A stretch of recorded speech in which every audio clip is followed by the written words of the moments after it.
Are prisoners vaping ket? Is it even possible to vape ket? These are the questions that I asked myself this week when vapes that were confiscated in a prison were tested and found to contain the drug. I'm here with Trevor Shine. Can you just explain who you are and what you do, please? Yes, of course. I'm Trevor Shine. I'm the managing director of a company called Tic-Tac Communications. We specialize in drug analysis and drug identification, have a range of services in those areas, and we've been doing this in the UK for the last 31 years. So you recently tested some of these vapes, so can you tell me what you found? I think we had 4 individual samples of vapes, in which 3 of them we found nicotine and ketamine, and in one of them just the ketamine. Can you tell me anything about the circumstances in which these vapes were sort of seized? Well, they were seized from a prison, and we do not know whether they were found within the prison or they were found attempting to be smuggled into the prison. We get both, and they're not differentiated, so it was one of those 2. Someone did that I was talking to about this ponder whether the vapes were simply a carrying system for the ketamine, and it was not actually going to be smoked in the vapes. It was going to be extracted. Interesting. So then they would take the vape apart, then they would cook it to get the crystallized back. It depends. Yeah, I mean, cook it or maybe just consume it. I don't know. As I said, it was a hypothesis that seems a little peculiar, but it's you never know with people. Yeah. I guess prisoners would go to all sorts of lengths to smuggle things, I suppose, with all the checks and balances. Yeah, they do. And drugs in prison are worth a lot of money. Is this the first time that you've seen? Because obviously you've been testing drugs for a very long time, and is this the first time that you've seen sort of ketamine inside vapes or people vaping ketamine? It is, yes.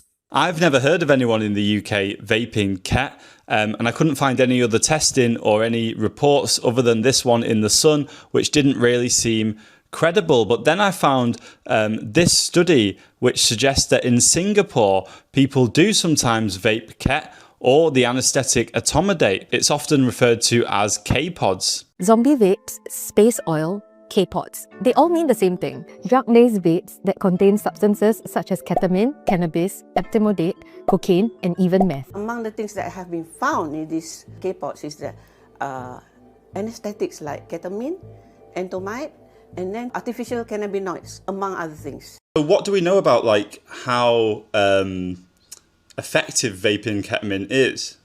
There's not a great deal that's known about it, but what is known is that it depends on the form, whether it's a hydrochloride, which is the standard form of ketamine, or free base, which we've not seen.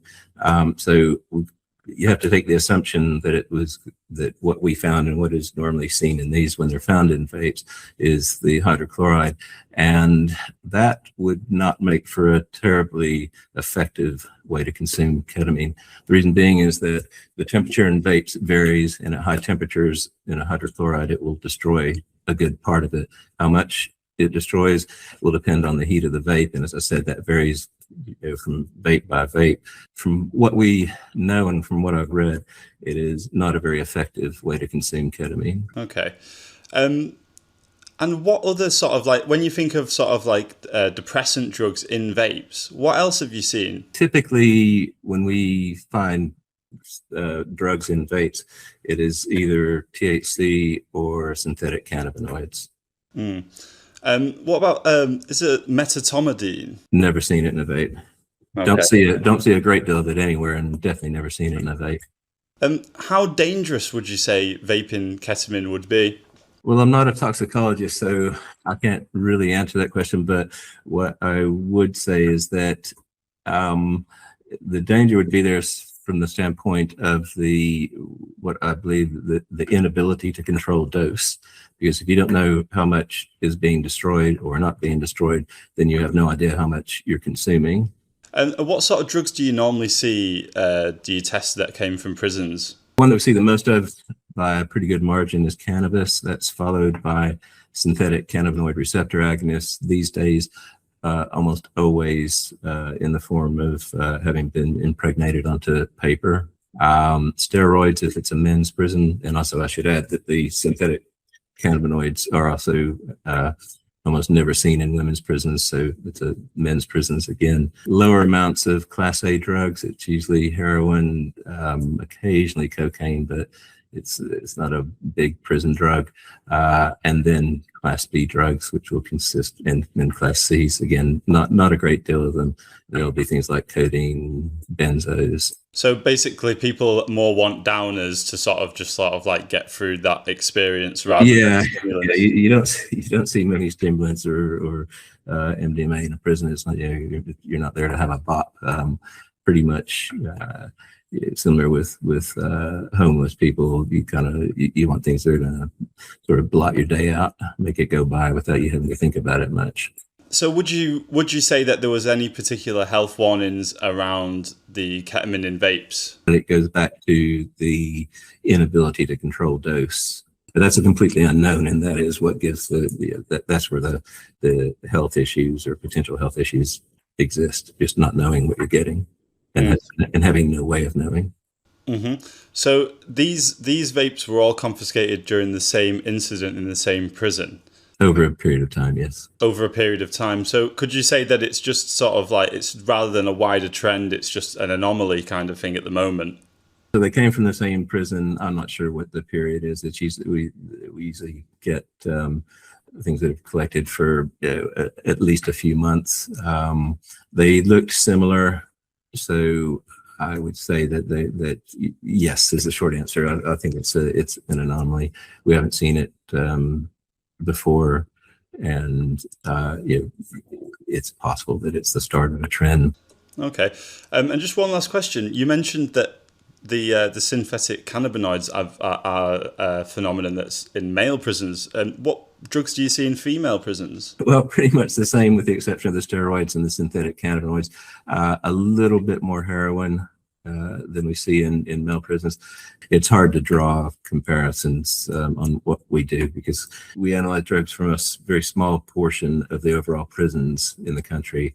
So I wouldn't, it's too small a sample that I would feel comfortable with saying this is the picture of drugs across all UK prisons. It's the picture of drugs across the prisons that we analyze drugs from. Vapes have revolutionized the way that people consume nicotine, and the vaping landscape seems to be evolving, with THC, synthetic cannabinoids and DMT often consumed through vapes now.